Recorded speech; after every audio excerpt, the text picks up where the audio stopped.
Hello guys, good morning. Welcome to the session today. Hope you all can hear me. Can you guys confirm once? Yes, we are able to hear. Okay, great. So let us start the session.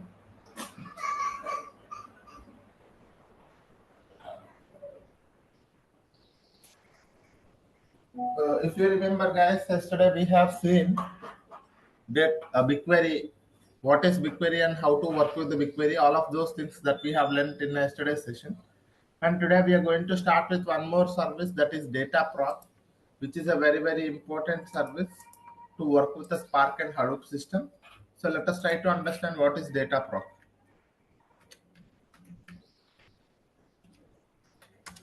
Okay. So DataProc is one of the managed service.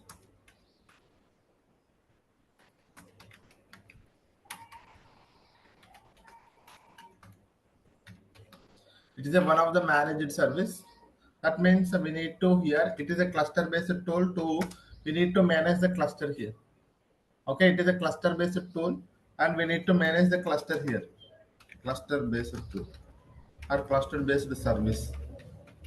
Okay, so if you wanted to work with the data proc, we need to maintain the cluster. So what is actually the data proc? If you ask me, the main purpose of the data proc is to run the Spark and Hadoop jobs. Okay, the main purpose of the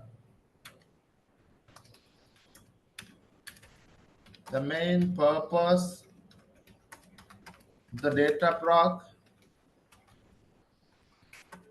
in life is to run the Spark and Hadoop jobs. Okay, so why they have introduced the data proc is to run the Spark and Hadoop jobs only, guys. So if you wanted to run the Spark and Hadoop jobs, so in Google Cloud Platform, we have a data proc. Okay, the main purpose of the data proc in life is to run the Spark and Hadoop jobs.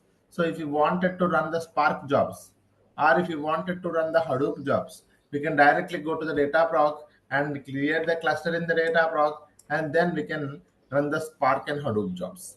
So that is the main agenda of the data proc, guys. Okay, so this is the definition. That's it. When it comes to the data proc definition, this is what it is. Okay, so let us try to understand what is Spark and let us try to understand what is Hadoop. So Spark and Hadoop both are the frameworks, programming frameworks, if you wanted to work with the big data. Okay,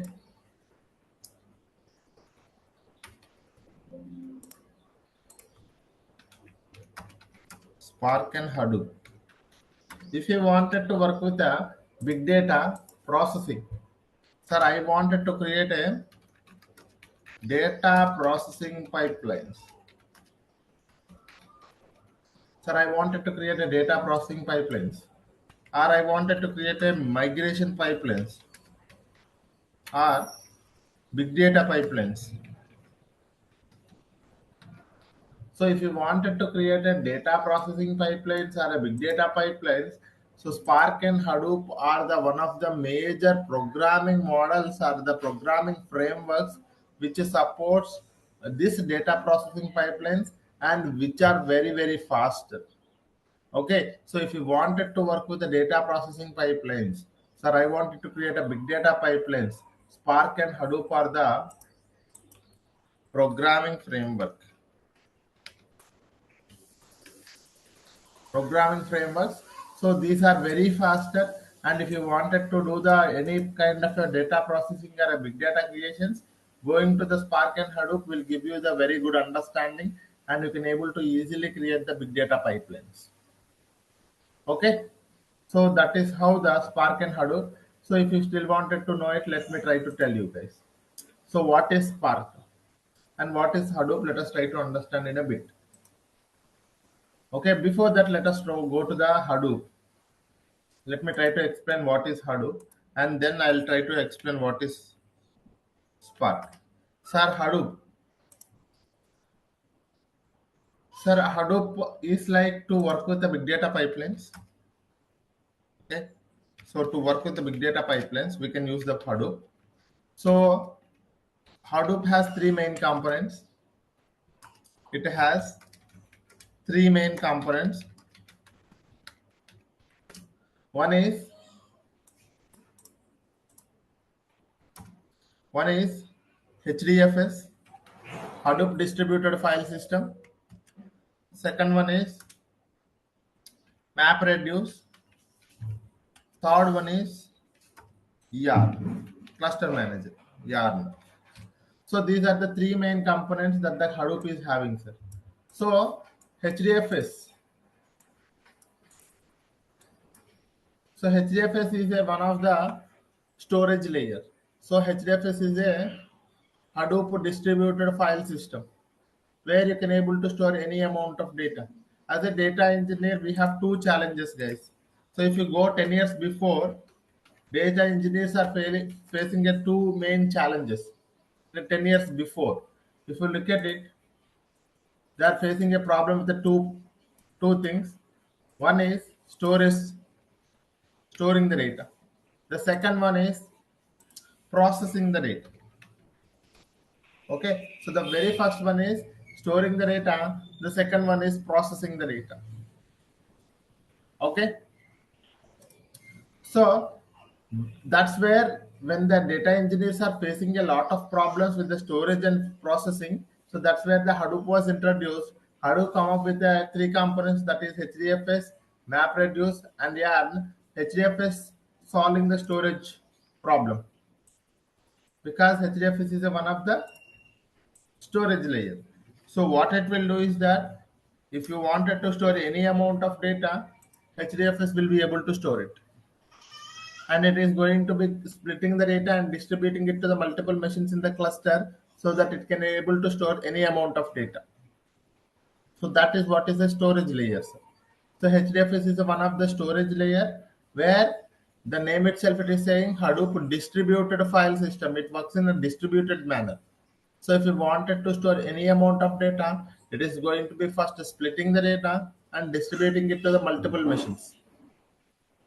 Okay, so that is what one of the first component that the Hadoop has introduced is HDFS. First, fixing the storage problem, and the next one, so the next challenge is processing. Okay, so MapReduce is to process the big data. So whatever the data that we are storing, we need to process it. So that is where the data, that is where we are going to get some kind of insights. Those insights are very useful for the business. So that is the reason whatever the data that we are storing, we need to process it.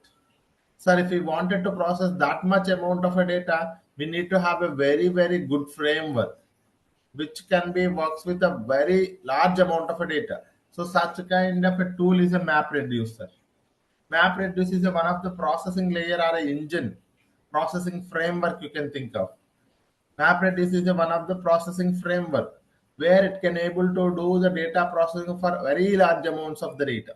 But the problem with the MapReduce is that it is a processing layer, but we need to do the data processing in the Java. Okay, we need to write the pipelines in the Java only. Okay, it doesn't support any other client libraries, and it is a disk-oriented manner.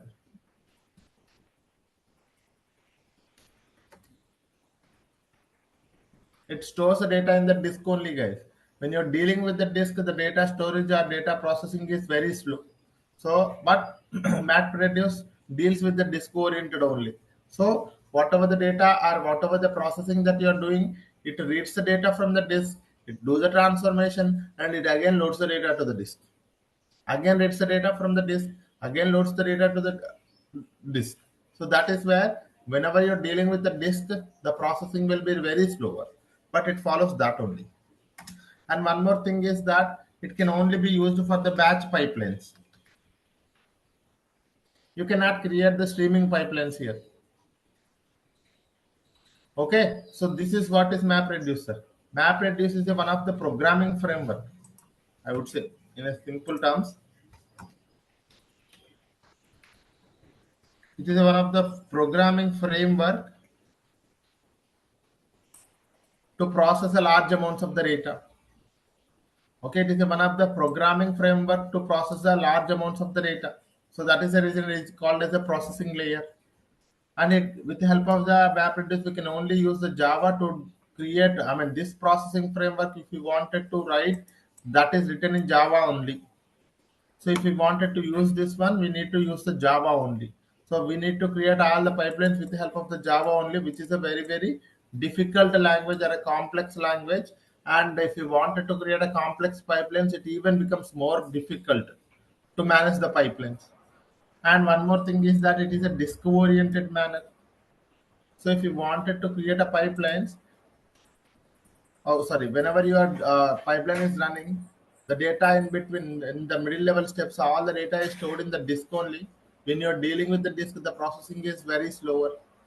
And we can only create the batch pipelines, we cannot be able to create any other streaming pipelines. So that is what is Hadoop, guys. Map reduce.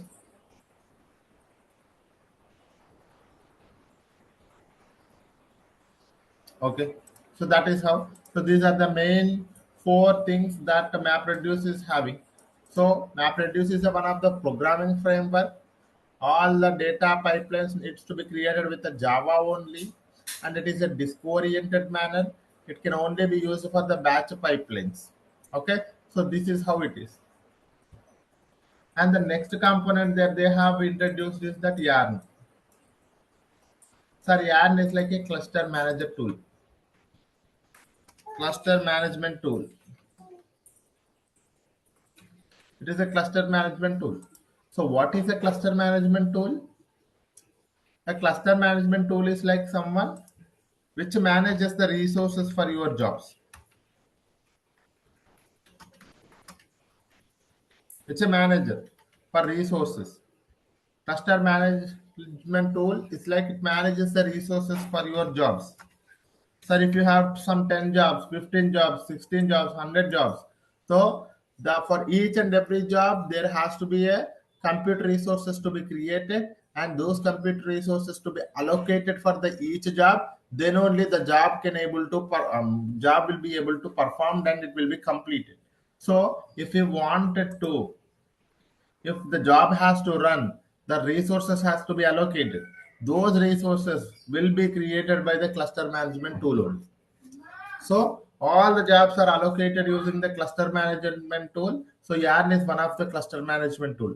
There are many other cluster management tools are also available, but when the Hadoop was introduced, Yarn was one of the important tool. Even today, Yarn is also still used. So other than that, we have a Mesos and we have a Kubernetes also is there as a cluster management tools. Okay, so this is how Hadoop, sir. So this is what is Hadoop. Okay. So when the Hadoop was introduced, why Hadoop was introduced? Why Hadoop was introduced, guys? Can anyone tell me?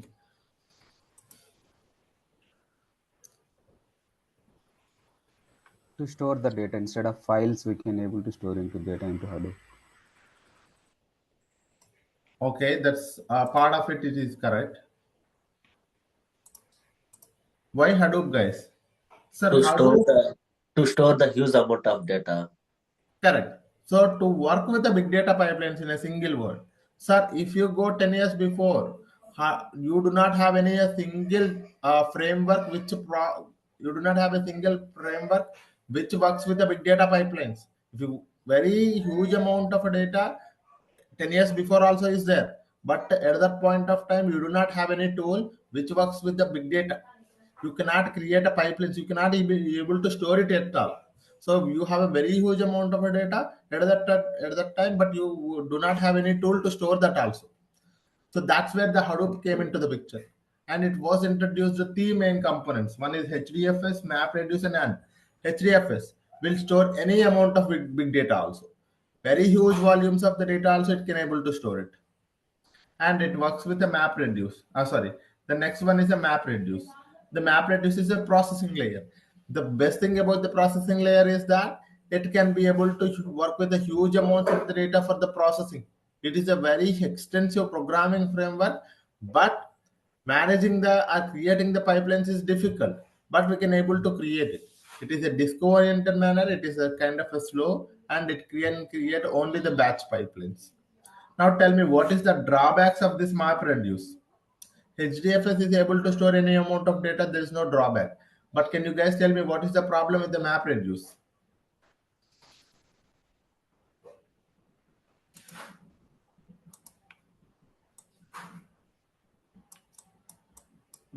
Can you guys tell me, by looking at it itself, you can able to easily tell what is the problem with the map reduce? Streaming pipeline cannot be done. Correct. Streaming pipelines cannot be done. That is one thing. Perfect. And next thing.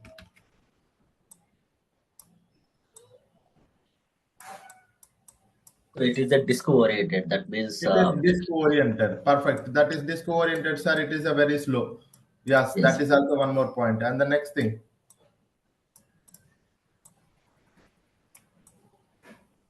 It depends on Java. It depends on the Java only, but I do not know the Java, sir. All our data engineers are not knowing the Java. They are very good at Python. So again, so we do not know that. Okay, so this is how these are the challenges that we have. That so we do not know the Java, sir. Creating the pipelines with the Java is also very complex. Okay, sir. Do we have any other alternative for the map reduce? So, like 8 years before, people were looking for one more alternative for the Hadoop map reduce. We are not talking about the Hadoop, we are talking about the map reducer. Map reduce is one of the processing framework. So to do the data processing, we are facing a challenges like Java, disk-oriented manner, and batch pipelines only. So that's where Hadoop has introduced one more tool, that is anyone. Can anyone guess it? Spark. They have introduced Spark, guys. Okay, suppose Spark was introduced. Okay, so this is a one more tool. What is Spark? Can you guys tell me what is Spark? To process the data. It is also a processing layer. Okay, it is also a processing layer. It is also a programming framework similar to the MapReduce only. Okay, most of the concept for developing the Spark, most of the concepts for developing the Spark was taken from the MapReduce only. Okay, so MapReduce, most of the concepts from the MapReduce only they have taken and they have created the Spark. And now the advantage with the Spark is that it supports client libraries. It supports client libraries such as it supports Python, Java, R, Scala. Beautiful. So one of the problem is fixed. Sir, now with the help of the Python or Scala also I can able to create the Spark pipelines, which is a big data pipelines. Earlier, to do the data processing with the MapReduce, we were only using the Java, which was very complex. Now, the Spark supports Python, Java, and Scala. So with the help of these languages, we can able to create the pipelines and manage it easily, even though the complex requirement also can also be fulfilled with the Spark. And the next thing is that, sir, it is a in-memory. It supports in-memory computation. In-memory computation.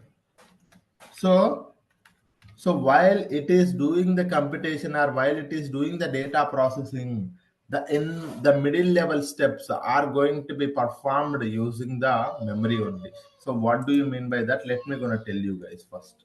So for example, what happens, a typical pipeline looks like this.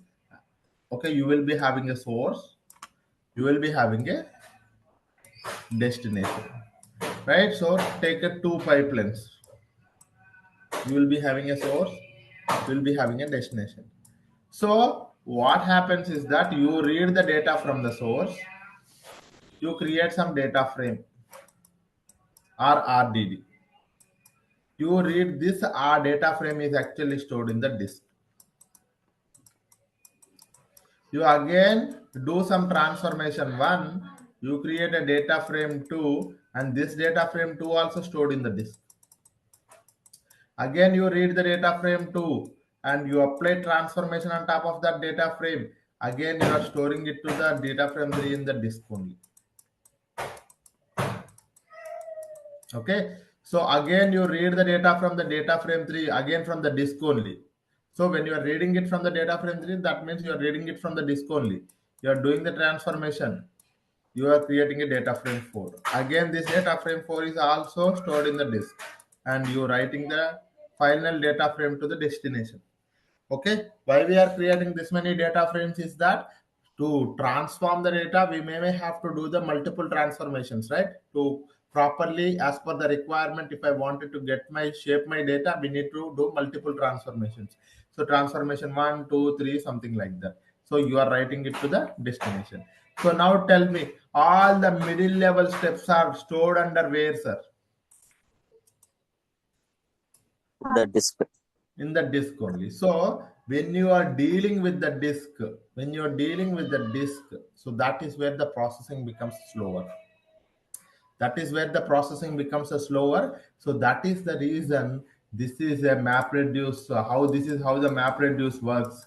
So that is the reason map reduce is slower. Okay, sir. Instead of a disk, can I go for memory?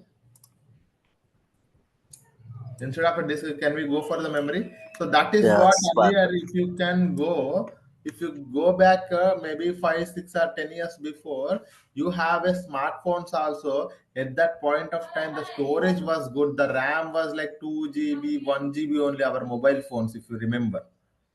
Okay, the RAM was 2 GB 1 GB only. But nowadays we are using a mobile phones of 8 GB RAM also. Why? Because when you are increasing the RAM, the processing speed will be very high.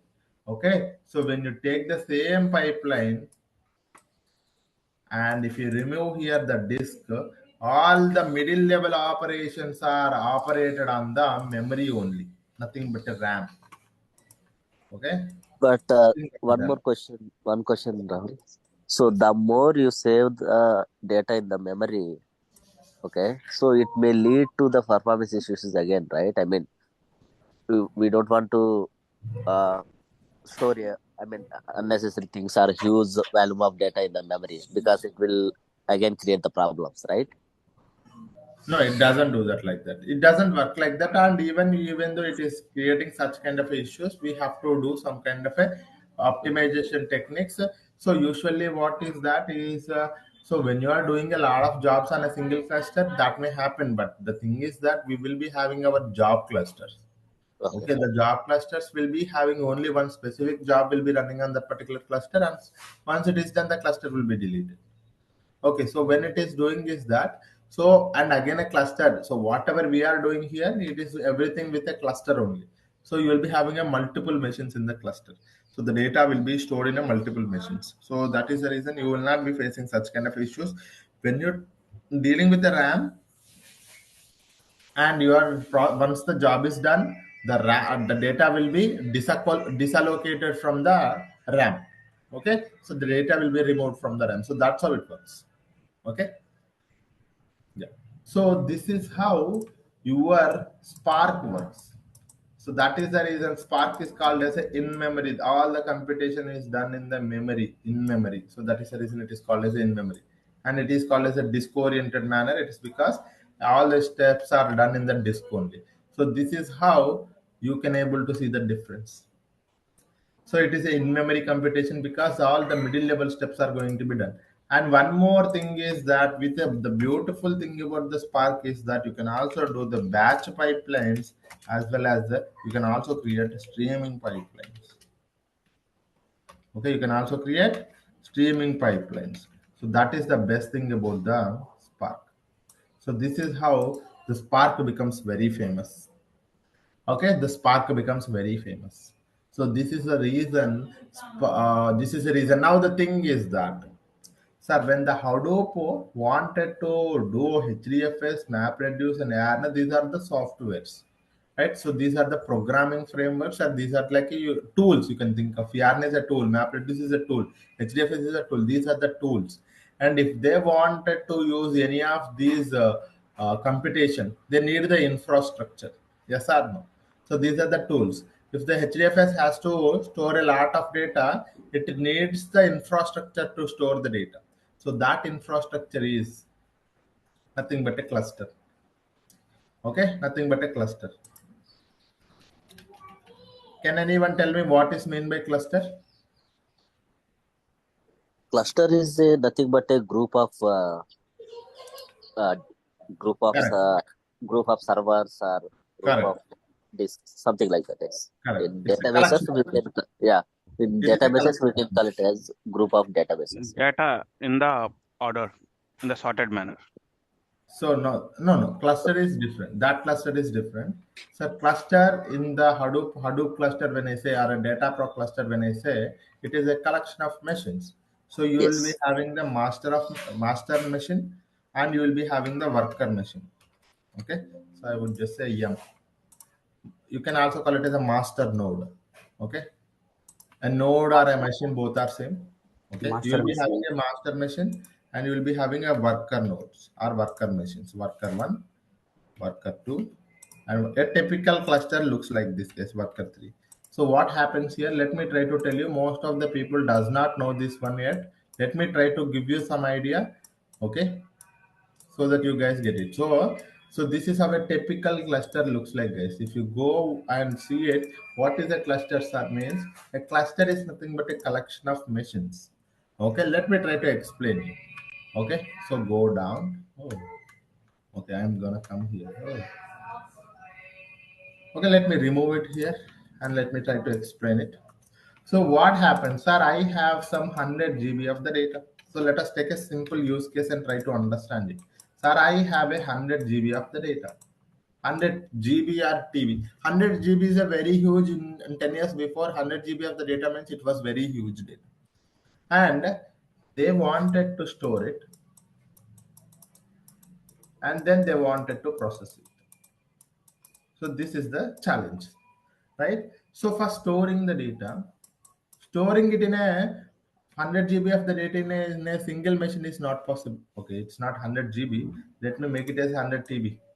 Let us make it as 100 TB so that you guys can easily interpret it, illustrate it. Now tell me, sir, I have 100 terabytes of the data, because that is what we call as a huge amounts of the data. So storing 100 terabytes of the data is possible in one single machine or not? Can we store the 100 terabytes of the data in a single machine or not, sir?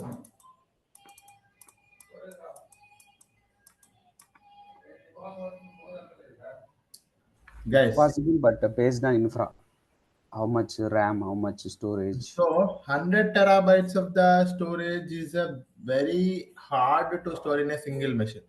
And managing that 100 terabytes of the data on a single machine is very difficult. Okay, there are plenty of challenges associated managing the 100 terabytes of the data on a single machine. So it is not possible. So if it is not possible it on a single machine, what is the other way, sir? Create another machine. So instead of storing the 100 GB of the data on 100 terabytes of data on a single machine, can we go for multiple machines so that we can able to store it? Multiple machines. Sir, if it is not possible in 100 terabytes of the data in a single machine, what I'll try to do is that I will take three machines. I will take three machines, machine 1, machine 2, machine 3. 100 terabytes of the data I take. And I split this data into the 33 here, 33 here, 33 here. So this is how we can easily manage it. We can easily store it. So this is a concept of distributed machines. Okay, this is a concept of distributed machines. So distributed machines is nothing but a few machines working together. So the few machines are working together to achieve something is nothing but a distributed machines are cluster. Distributed machines are collection of machines. So that distributed machines you call it as a cluster. That distributed machines you call it as a cluster. But who is actually splitting the data and distributing the data? Who is telling these machines to distribute the data and split the data first, and they have to distribute it, and how much amount of the data was actually stored here, how much amount of the data was actually stored here. So to track it, we need the tracker, and we need someone to manage this entire details. So that is our HDFS. That is our HDFS. So HDFS, what it will do? HDFS is a smart tool to split the data. It is having a mechanism of, it is an engine, or you can think of it like a software. It is a mechanism of where it splits the data and distributes the data to the multiple machines. Okay, so it needs a cluster of machines to store any amount of data. So it works with the cluster. Now the cluster, if I go, now the cluster, this is my cluster. And in my cluster, I have worker machine 1, worker machine 2, worker machine. These machines I am calling as worker machines. Why? Because these are the ones actually storing the data. So these are the ones actually doing some work. So that is the reason we call it as a worker machines. And how much amount of data they are actually storing and how they have stored it, and to track every detail that the worker machine is doing. So that is where the master machine is for. So master machine is for tracking the details of each and every worker and splitting the data to them and tracking the data, tracking their status, tracking their activity and everything. So that is there you have a master machine. So this is how our HDFS works. Okay, HDFS is a mechanism, it's a tool. It specifies to the cluster is that, okay, you have a machine. If you have a 4 machines, one of the machine has to be a master. All other things supposed to be a worker nodes. Master machines should be keeping the tracks of all the things. Worker machines are the ones doing the actual work. So this is how the HDFS will take. Okay, so if you wanted to understand it in a very simple way, take a project. You will be having some project requirement. In a project requirement, to fulfill the project requirement, we will be having a project manager. We will be having a multiple developers. Developer 1, developer 2, developer 3. This entire thing I am calling as a project. This project is running based on this requirement. So this requirement is our HDFS. And it will be, and this is our cluster. This is our cluster. A cluster is nothing but a collection of something. Now this is my project. As per the project requirement, this entire project is working. Okay, now this project manager, what he will do, sir? The project manager is he doing some development work? No. In the development work will be done by the developers. So that is a similar fashion to your master machine and all of these things. Okay, is that clear, guys? Anyone have any question here? The very simple thing is that you cannot be able to store a very huge amount of data. Today is 100 TB, tomorrow it is 1000 TB, day after tomorrow it is petabytes of the data we are going to talk about. It cannot be easily managed and stored in the single machine. In that case, we will be planning to, if it is not single machine, we go for multiple machines. So that's where the concept of distributed machines came into the picture. So using the distributed machines, HDFS stores a multiple any amount of data. With the help of the HDFS, we can able to store any amount of the data using the cluster. So cluster is nothing but a collection of machines where you will be having a master machine and worker machine. A machine is nothing but a node, sir. Some people call it as a node. It's just terminology, okay? It's just terminology. Machine is nothing but a node. So master node, worker nodes also you can call it as. Okay, so that is how, this is how HDFS stores data. Okay, so now the thing is that similarly, the processing also needs to be taken care. Processing also, this entire amount of a data, huge data, doing the data processing also very hard. So that's again, the processing will also be done with the help of this cluster only. So where you have already the data, on top of the data only, the code will move to this particular machine. The code, the processing code will go to this machine. The processing will be done here. The same code again goes to this machine. It will be done the processing here. So that is how the processing in the MapReduce is also, or in the Spark also works in the similar fashion with the cluster only. So worker machine stores the data, worker machine process the data. Okay, so this is how you can able to store any amount of data. Any data can be, any amount of data can also be processed here. So this is how the this is how your HDFS, MapReduce, and Spark works. Okay, so this is how, with the help of the cluster, they are going to store the data. With the help of the cluster, they are going to process the data. Now the problem is that we already know that managing the infrastructure is not easy, and managing this cluster is very hard, because it is not one machine, two machine. It is going to be sometimes a cluster is having some 10-15 machines also. Okay, for a very hard processing, there can be also 10-15 machines also. Now, who is managing this cluster? And managing the cluster is very hard. And do we have an alternative to manage the cluster? We have some frameworks like Kubernetes, Docker, something like that. Yes, but who manages the installing all of these softwares and making it available for all of these things? Okay. So the thing Which is is the that, so the thing is that creating the machines is not an easy. It's an easy task, right? So creating a one virtual machine is an easy task. But the thing is that making it connected together all the time, right? They have to working together only. So finding the developers is easy. Finding the developers for this particular requirement is difficult, and make them available all the time and working, they have to work together so that the project requirement will be finished. If they are working individually, they cannot be able to complete the requirement. So the same here, creating the virtual machines is easy, but creating the virtual machines and connecting together all the time is difficult. On top of this cluster, we need to have the HDFS installed, Spark installed, other libraries, a MapReduce, many other things needs to be installed. So it can be possible manually, but it is a time taking and effort taking and money taking. So instead of that, Google Cloud Platform comes up with a data proc. Okay, Google Cloud Platform comes up with a data proc. What kind of a tool it is?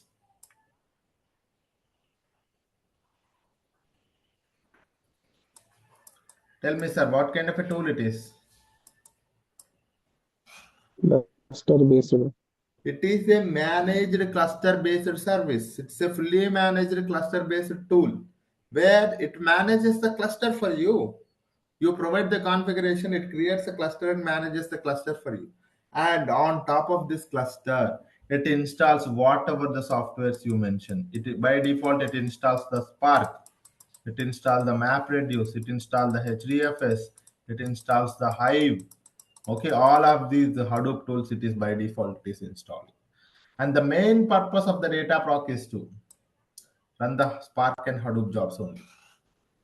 Okay, so this is how. Similarly, if you go outside, you can also find Amazon Glue, which is also similar to the data proc. Amazon Glue. If you go to that, you have a data bricks also, so which is similar to the data proc. So this is how you have a different tools, which the main purpose of these tools also the same thing. They are managing the cluster and all the softwares are installed. The main purpose of these tools also to work with the Spark and Hadoop jobs only. Okay, so this is how the data proc is for. Now you got to know the understanding that the why Hadoop, why MapReduce, why HDFS, why R, and why MapReduce, why not MapReduce. Now why Spark, why not MapReduce also you got to know. Now you got to know that why data proc. So this is what is a data proc. Yes, any questions, anyone?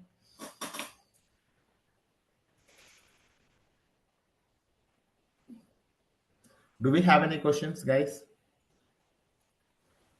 Can you give me the examples of stream pipeline and other alternate pipeline, right? What is the difference?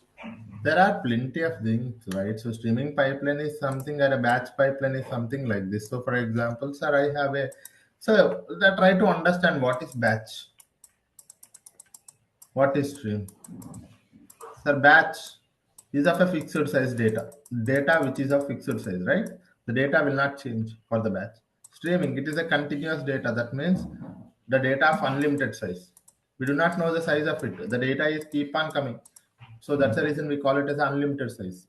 So continuously data coming in. Only a fixed data is coming in. So to work with that, we are going to create a pipeline. So batch pipelines, we call it as Streaming pipelines we call it as. For example, so assume that I have a Google Cloud storage. Inside that I have a CSV file, a CSV file of 1 GB. So when I say a CSV file of 1 GB, it is a fixed size. It does not change it, right? So you write, you load the data, you extract the data, you transform the data, and you load the data to the multiple tools. Okay, maybe for the BigQuery you are going to write it to BigQuery table. Okay, so for transforming and extracting all of those things, you can use Dataproc for that. Okay, so this is one use case. This is one typical pipeline. Okay, where you have a CSV file or a JSON file or a Avro file, whatever it is, so which is a fixed size. And similarly, on the other hand, data continuously coming in. So when I was recently working, the recent project, the recent POC project that I have worked for Mahindra and Mahindra as a POC, we all know that Mahindra XUV 700, right? So which is very famous nowadays for the 7-seater car. So for this car, I have worked for battery leakage problem. So what is the problem here is that, let me gonna tell you, it's a very interesting use case. So for this one, so for the battery, it produces the data. Okay, with the help of the radars and with the help of some, whenever you create a one, whenever you are trying to call someone, right? So there will be some data is generated. Similarly, whenever the battery is actually working, it generates some kind of a data. So that data is actually storing it in the streaming data tool, maybe PubSub. Okay, so whatever the data, there is a PubSub topic is there, or a Kafka, whatever it is, PubSub topic is there. This entire data, batteries data, will go to the PubSub topic. Okay, PubSub topic is actually a topic where it stores the data from the battery. Okay, now this data is continuously coming in because it is a data coming in streaming manner. So that it is a streaming data. So it is continuously coming in. So it is of an unlimited size. Now we need to extract this data sometimes, transform this data, and load the data to the BigQuery. Now, what is our agenda, sir? Why we need to extract it and transform it, load it? So the data that you're getting it from the battery may not be usable for the directly analyzing purpose. The main agenda is that, so you have a battery and that battery produces some data, and that data needs to be stored properly. And if I wanted to find the leakage, so they have a parameter that is DL, nothing but a data leakage or a fuel leakage, DLF limit is there. If the DLF limit is more than 20, there is a leakage happening. There is a chances of leakage. So that is what they say. Okay, for this particular XUV 700 battery, the leakage limit is DLF 20. If the DLF parameter is more than 20, then there is a leakage happens. Now, we need to, whatever the data that I am getting it from the battery, we need to transform it data so that I get to this one of the parameters, that is one of the column, that is DLF. And if I have to write a where condition, I have to filter it out the data. Not is actually the where condition. It was, we have used the PySpark actually. We have to filter this data. Okay, we have to filter this data. And if it is more than 20, we need to send this data to the BigQuery. And for all the BigQuery table, whenever the data is inserted, all the customers has to be intimated that there are chances of battery leakage for your car. For all the customers, we have to intimate it. So this is one of the beautiful use case that we have done. And here we have created we have used the data bricks for this one. Data bricks for this one, which is similar to the data block only. So where we have created a delta live tables. So what it will do is that it reads the data from this topic, because the data is directly streamed to the topic. From the topic, we have to read the data and we have to extract it, transform it. First, to transform it, we need to transform it to the proper format, convert it into the columns. Once the column, we found that the filter, and we need to find more than 20. And we need to create a load this data to the BigQuery, or we need to load the data to the some other tools. So that is how now whenever the table data is more than one record, the customers has to be intimated properly. Okay, so this is how one of the battery. So this is one of the streaming use case. So batch use case, the fixed size you are going to deal it with.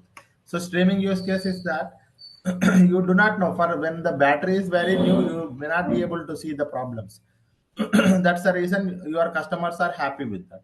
But after few days, there can be a battery leakage, but this pipeline is, once it is created, it is keep on continuously running back end, even for years or months also. Once the this particular pipeline is running, at some point of time, maybe after few years, it will get to know that uh, this particular battery is getting leakage because of the DLF level is more than 20.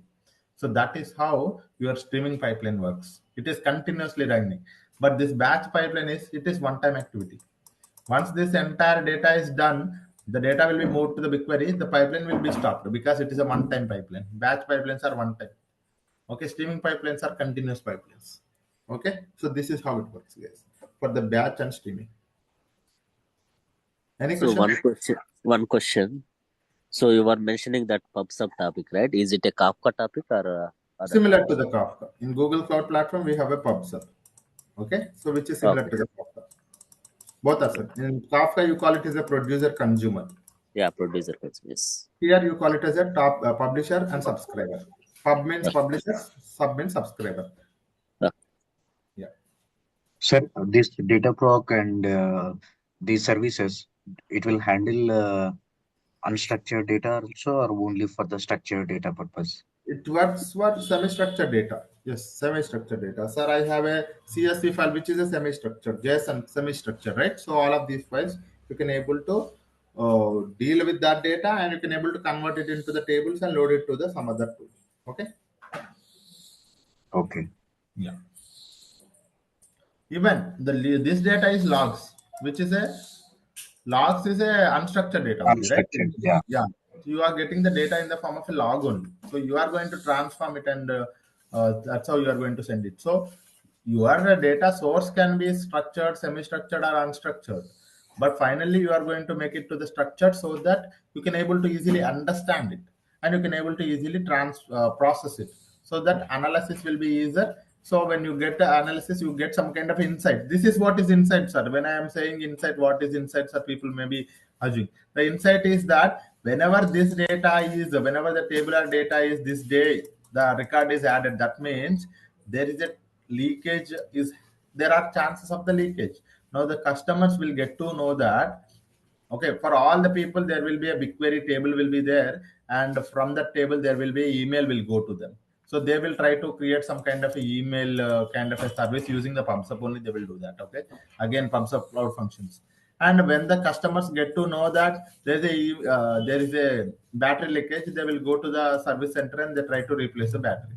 So that is how the insight will help the customers to take a proper decision, right? So this is how the insights are very useful. So if you don't process the data, if you don't process it and analyze the data, you don't get this kind of a insights are very useful, guys. Okay. Yeah. And what is the code we need to write, sir? Which language of code? So Like this code was Java, written in PySpark. Okay. Most of the times the code will be writing, we are going to create the code in the PySpark only. In the BigQuery, if you wanted to write, you can write it in the SQL query also, because there are plenty of the table, plenty of customers will be there. I wanted to filter out the customers only for one customer. You can use SQL in the BigQuery, but in the Databricks we have to use SQL or PySpark also. We can do it, but PySpark is more manageable because it has a plenty of libraries. We can able to do any type of processing also, transformations also. Okay. Okay. Thank So you. this is how it is, guys. So now let us do one thing, and the final thing is that, sir, how to create the cluster. Let me gonna tell you how to create the cluster, and we will wind up the session. Or maybe we will see it tomorrow, guys. It's already 27. We will see it tomorrow. Okay. So hope you got some idea about what is Dataproc, and what is Hadoop, what is Spark, and what is MapReduce, and how the batch and streaming pipelines looks like. Okay. Sir, one question, like Yes. how we can decide data proc or data lake, data flow? So it depends on the requirement, right? So, sir, my developers are more of a Spark based. Okay. And sir, the requirement is that the client is asking for the Spark touch only. In that case, you have to go to the data proc only. You do not have any other chance, right? Okay, sir, my client is asking for the Spark pipelines. So if he is asking for the Spark pipelines, you can't go for the data flow because data flow is not having the Spark touch.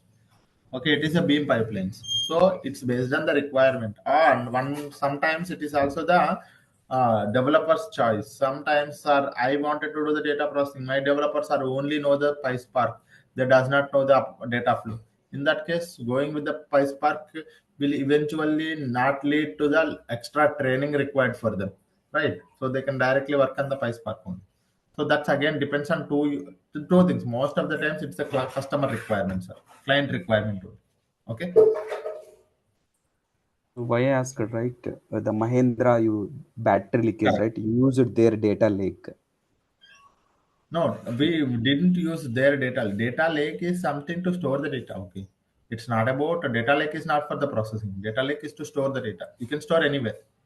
Okay, storing the data is anywhere. You can store it in the GCS only. Actually, that data was actually stored in the data lake. Data lake is nothing but again GCS. GCS is nothing but a data lake, sir. If I tell you or not, a data lake is a location where we store any amount of data, any number of files, any format. So that is one of the example for the data lake is like S3 buckets, Azure Blob Storage, and GCS. GCS is one of the data lake. Okay. And for the processing, you can use PySpark or you can use Beam or you can use SQL or you can use any other language, for instance. Okay.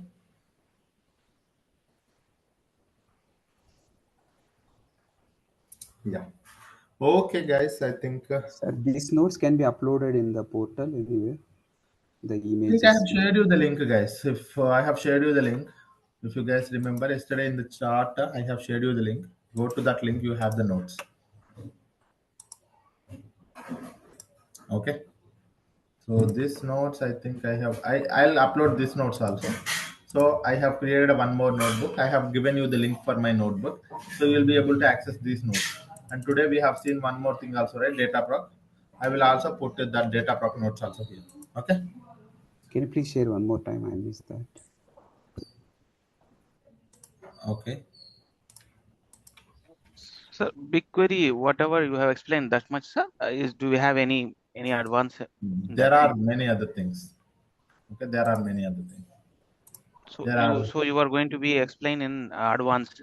advanced course. So you have a partitions and clustering, storage optimization techniques, nested and repeated fields, views, case studies, case study one, case study two. This comes actually in the advanced course. It takes actually BigQuery itself, it takes like 6 days, 6 to 7 days. Yeah, 1 week. Okay. Yeah. Okay. Okay, guys. Yeah. Thank you all. Have a great day. I have one more class to go, and we will see you tomorrow at the same time, guys. Thank you all.